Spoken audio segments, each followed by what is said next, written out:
This is titled, If I Were to Turn Myself into a Poem. If I were to turn myself into a poem, I'd give myself a pair of legs so that I could travel to Santiago, Chile, the place of Neruda's death, and backpack to Borges Buenos Aires.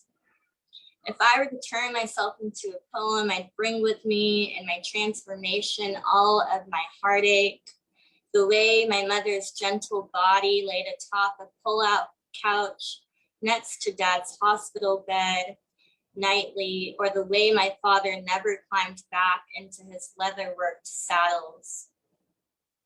I'd bring with me everything I still have not allowed my heart to write about. If I were to turn myself into a poem, I'd be an erotic poem, slithering around the neck, the fingertips, and into the optic nerve of the reader. They would shut their door to safely consume me as a poem. If I were to turn myself into a poem, my format would consist of hilltops and flatlands, and it'd appeal to all five senses. In reading the poem, you'd pick up notes of sin and sacred sage. If I were to turn myself into a poem, I would flow like the Snake River of the Pacific Northwest. I'd move sly and easy. The reader would close their eyes and put their hand on the waist of the poem, dance and wrestle and even tongue kiss the poem. If I were to transform myself into a poem, I would unlearn the language of all white male poets taught to me in grade school.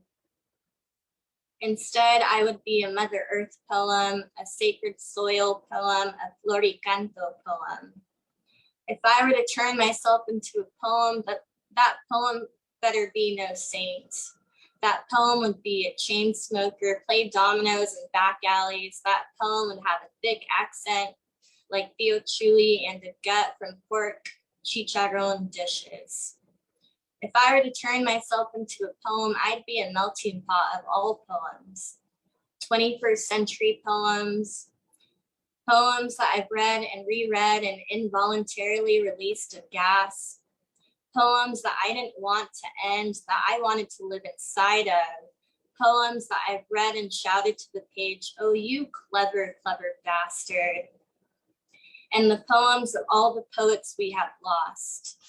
And in my body of poem, they would resurrect and reincarnate as poets are immortal, clinking glasses of champagne amongst libraries and bookshelves.